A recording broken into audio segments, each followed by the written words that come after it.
galerinha! Bem-vindos e bem-vindas a mais uma aula aqui para o nosso canal. E hoje a gente vai falar sobre a vara da infância protetiva. Que é isso, Fernanda? Por que a gente diz vara da infância protetiva? Porque, como eu já falei com vocês em vídeos anteriores, existe a vara da infância relacionada à área infracional, de adolescente autor de ato infracional, e a área criminal da infância, que é quando criança ou adolescente eles são vítimas de algum ato criminoso, certo? Só que hoje a gente vai falar especificamente na vara da infância da proteção dessas crianças e desses adolescentes. Quando a gente fala em proteção, a gente está se referindo à proteção dos direitos. Então, se existe alguma situação de risco, de vulnerabilidade, de violação de direitos, a justiça, acionada ali geralmente pelo Ministério Público, vai ter que realizar alguma forma de intervenção. Quais são as situações em que a vara da infância protetiva entra em ação? Ações de negligência severa por parte dos cuidadores principais. E aí tem toda uma discussão atual sobre o uso do termo negligência, que a gente pode falar em um outro momento. Não cabe a gente abordar tudo nesses vídeos, gente. São temas muito profundos. Mas há uma crítica em torno desse tema negligência, porque geralmente, como é a mãe, a cuidadora principal, a acusação de negligência geralmente recai sobre ela. Então, é um crime, uma violação de direitos que quem é que é acusado de cometer? A mãe, né? O pai, pouco importa, tipo assim, né? Ainda culturalmente, né? Se aceita que esse pai não seja conhecido ou não esteja presente. Então, por isso que existe uma discussão aí hoje em dia em torno desse termo de negligência, e vocês precisam estar atentos com relação a isso, porque isso impacta, sim, quando vocês forem redigir o laudo, ou um relatório, ou qualquer que seja o documento de vocês, tá? Situações de abandono, né, em que nenhum dos cuidadores ou nenhum familiar se interessa por aquela criança e adolescente. E ali, essa é uma situação que pega muito para mim, que fez com que fosse muito difícil para eu. Foi a parte mais difícil para mim no início do meu trabalho. Foi a vara da infância protetiva, sem sombra de dúvida.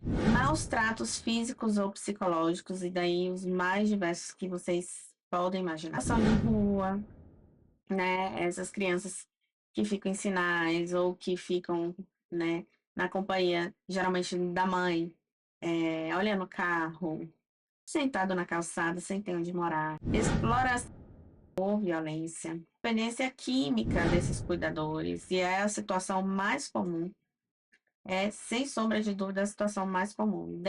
Química dos cuidadores, que faz com que esses cuidadores não consigam assumir uma função, um papel de proteção com relação à criança.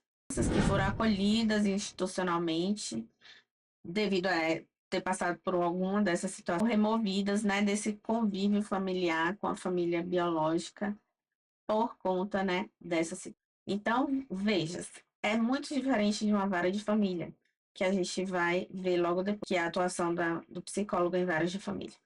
Na vara da família, você tem uma disputa, né? São famílias disputando pela a criança, ou por passar mais tempo com a criança, ou por querer a guarda da criança.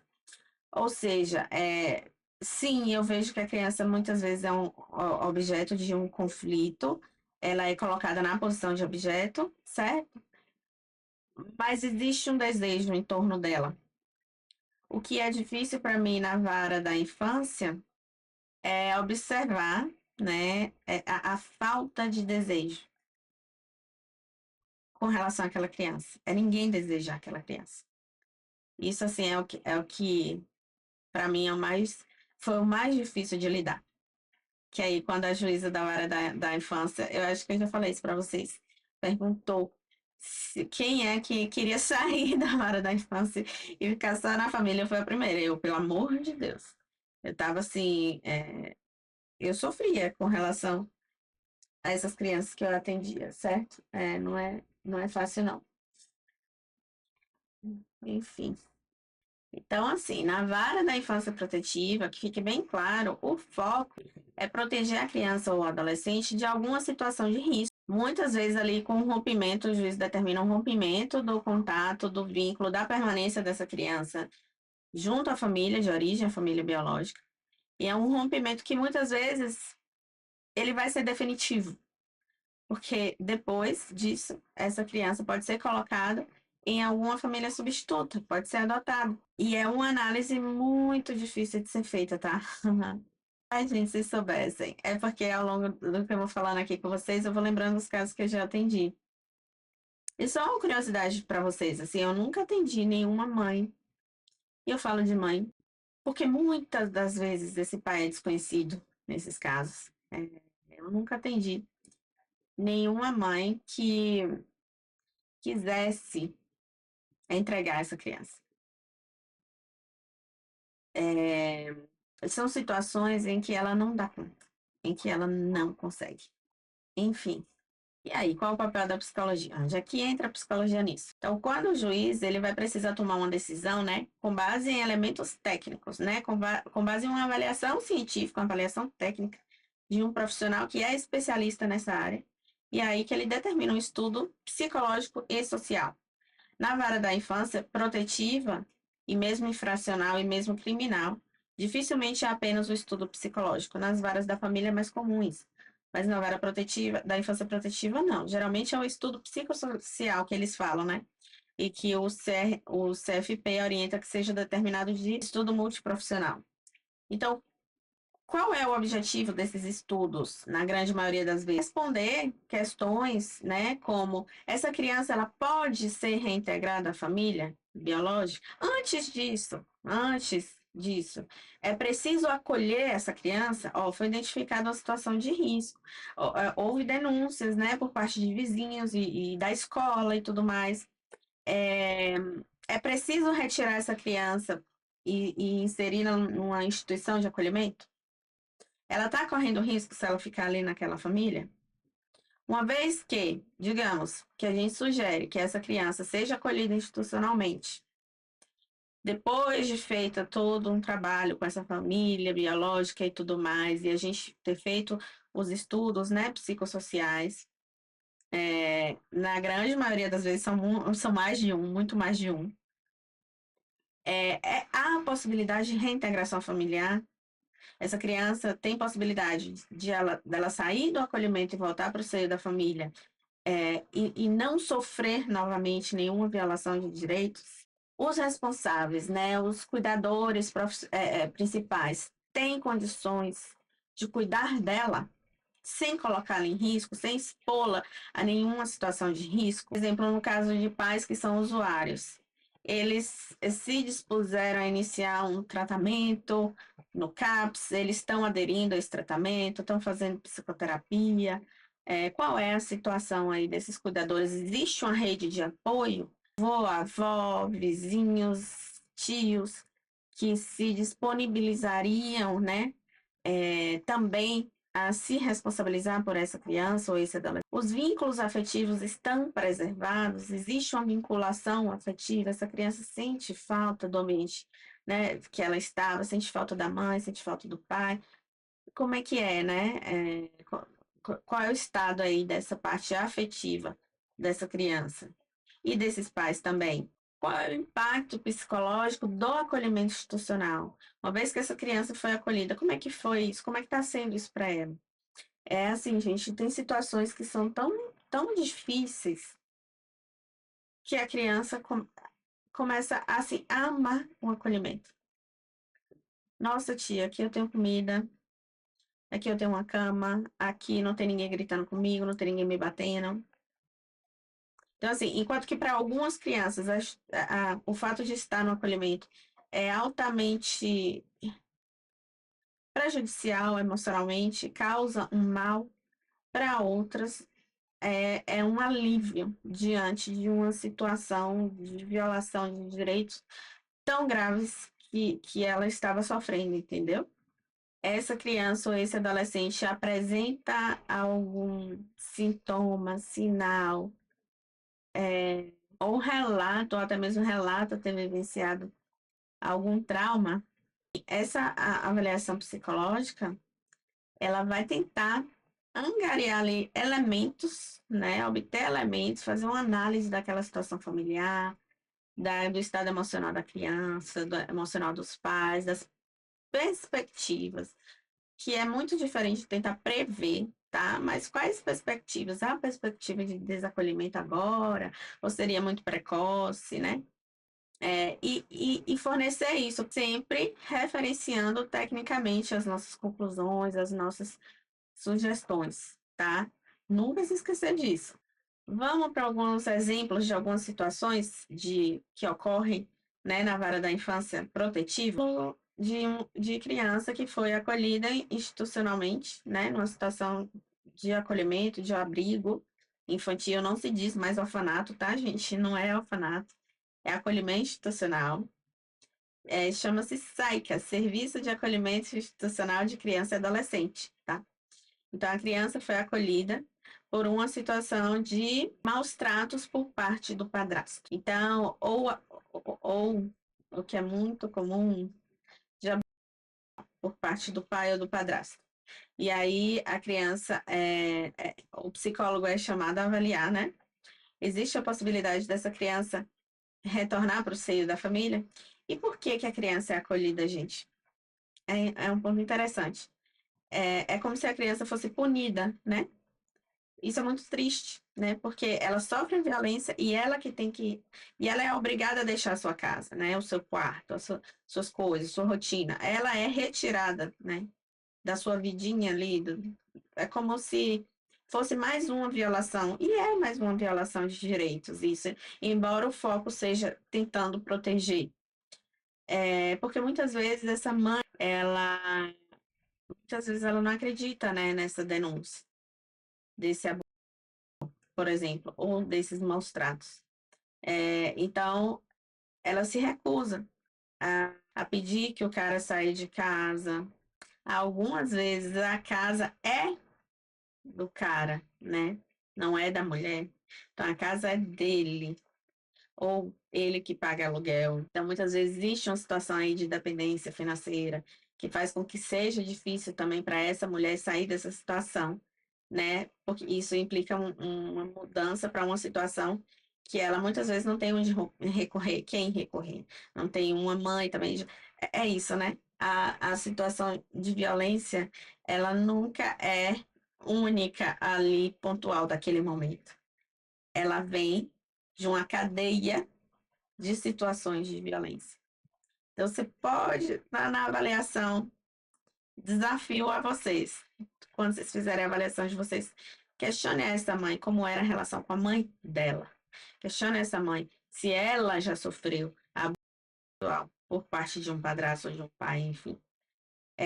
E muitas, e na grande maioria das vezes vocês vão ver que é uma situação de violação de direitos transgeracional. Ela atravessa gerações. É isso que faz com que seja muito difícil a questão da quebra do ciclo, né, dessa violência. Mas é isso que a gente tenta fazer, né, que a rede socioassistencial do município, ela tenta também dar um apoio para essa mãe, fornecer uma rede de apoio para essa mãe, para que ela consiga sair dessa situação e assumir uma postura protetiva com relação aos seus filhos. Nesse caso, por exemplo, tá? E tem situações de mães em situação de rua, de dependência química, muitas vezes, e aí que tá com esse bebê recém-nascido em uma situação de rua, né? O que fazer? A gente vai tentar avaliar qual a condição emocional dessa mãe, né? Ela tem condições emocionais, ela tem um apoio psicológico para cuidar dessa criança? Existe alguma possibilidade de mudança ali da situação? E nisso, gente, vocês vão ver que, diferente da vara da família, a vara da infância protetiva, ela é permeada por questões de cunho social. Por isso que a avaliação social, ela, assim, ela é fundamental, né? As assistentes sociais, assim, eu vejo que a vara da infância protetiva é o campo, né, de atuação assim primordial do serviço social, porque as questões psicológicas elas estão atravessadas ali por situações sociais que não tem como você trabalhar a parte psicológica se a criança, aquela mãe está numa casa, ela não tem o que comer, não tem, se ela está numa situação de dependência química, se não existe uma rede de apoio familiar, se ela não tem família, se ela não tem com quem contar. Então, por muito tempo eu tive um conflito assim também na vara da infância, de tentar entender o meu papel e meu lugar ali, porque muitas vezes eu me via. É difícil falar assim, coadjuvante, né? Não, não tanto como o estudo psicológico tendo um protagonismo, mas fosse mais um suporte ao estudo social. Ao passo que na vara da família eu via o oposto. Então, por isso, minha identificação maior também com a vara da família. Porque na vara da infância caía bem assim para mim a questão: como fortalecer emocionalmente essa pessoa?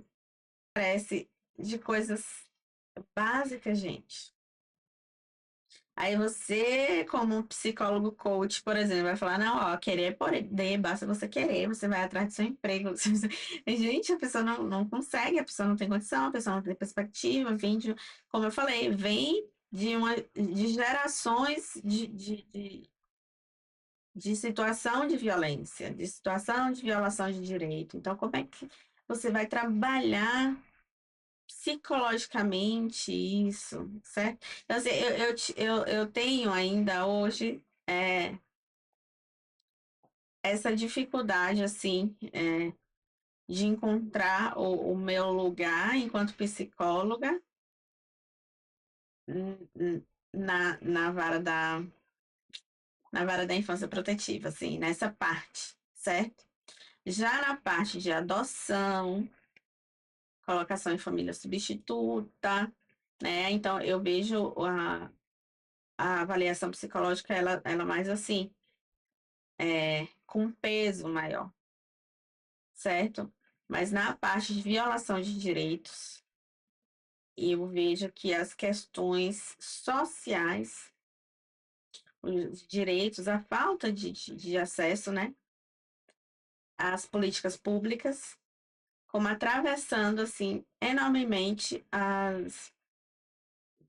parte psicológica, as questões psicológicas, e é muito difícil trabalhar uma coisa sem você ter a outra. Então, é muito importante a gente ter o conhecimento do Estatuto da Criança e do Adolescente para atuar nessa área. Por isso que cai tanto no concurso, né? Na verdade, nós psicólogos e assistentes sociais, estamos submetidos à vara da infância e juventude. É a nossa parte de atuação ali primordial. Foi por conta da vara da infância e juventude que a gente começou a trabalhar nos tribunais de justiça. Não foi por conta da vara da família, não foi por conta das varas criminais, tá? Tudo isso surgiu depois. Então, é o nosso campo de atuação primordial. A gente está submetido ao juiz, que é responsável pela vara da infância e juventude, certo? O setor técnico, ele está ligado, né, e subordinado ao juiz da vara da infância e juventude. É muito importante também a gente entender como se dá o trabalho da rede de proteção do município, tá? O judiciário integra sim essa rede de proteção, mas como? Certo? Não dá para você atuar na vara da infância e você não entender o que é CRAS, o que é CREAS, qual o papel do Conselho Tutelar, qual o papel do CAPS, da saúde, da educação. É por isso que cai no concurso também. Você pode, na hora que estiver estudando, não ver tanto sentido, mas é fundamental. O psicólogo do serviço de acolhimento faz, o que a assistente social do serviço de acolhimento faz, para que serve o serviço de acolhimento.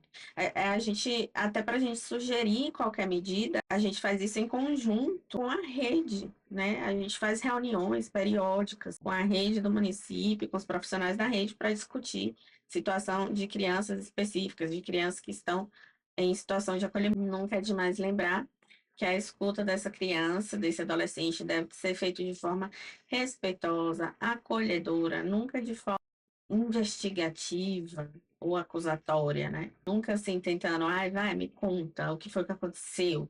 Eu preciso saber para falar com o juiz, sabe assim? Você precisa ter uma técnica para abordar essa criança, porque trata-se de uma criança que já sofreu demais. Uma criança acolhida, ela já sofreu demais. Ela já está ali, muitas vezes cheia de defesas, não, tá com trauma de psicólogo e assistente social, né? Porque às vezes ela cria a associação, foi por causa disso que eu vim parar no acolhimento, então eu não vou falar mais nada, certo? Então, assim, é muito dali. Então, no estudo psicossocial, né, que a gente faz, a gente vai entrevistar a criança ou adolescente, a gente entrevista os responsáveis, né, se houverem, os cuidadores principais. Se a gente conseguir também a localização, às vezes não consegue localizar. É muito difícil, tá, gente? A gente faz uma análise ali da família extensa e contatos e entrevista com a família extensa também, avô, tio, tia, que estão ali disponíveis, ou vizinho, entrevista, visitas domiciliares, porque muitas vezes essas pessoas não se dispõem a ir até o fórum, né? Não é um problema delas, assim, que está afetando diretamente a vida delas. Então, a gente, muitas vezes, que vai atrás. E olha, se eu for contar para vocês o que eu já passei em visita domiciliar, não está escrito. Mas deixa isso para um outro momento. Às vezes a gente faz a observação da interação dessa criança com esse cuidador ou com esse familiar, né? Para ver ali o vínculo estabelecido e tentar colher o máximo de informações assim, sobre a história pregressa daquela família até chegar nesse ponto atual, né? Por que que ela aconteceu dela parar ali naquela situação. E aí é uma atuação muito desafiadora, como eu acho que já ficou claro para vocês. Sobretudo no que se refere, né, à escrita do nosso documento na hora da gente concluir o nosso laudo ou relatório. Porque muitas vezes o juiz quer uma resposta. Existe risco, sim ou não? A criança pode voltar para a família, ela vai estar segura, sim ou não? Então, são coisas que é muito difícil de você falar, pensar, né? Como é que eu vou garantir isso? Além da falta de políticas públicas adequadas. Muitas vezes, se houvesse políticas públicas de habitação, de tratamento adequado aí da dependência química, poderia haver né, poderia haver uma possibilidade de reintegração dessa criança na família. Aí, às vezes, você encaminha para psicoterapia, não tem vaga. Aí você encaminha, o CAPS está lotado. Eles não conseguem abrir mais vaga para atendimento.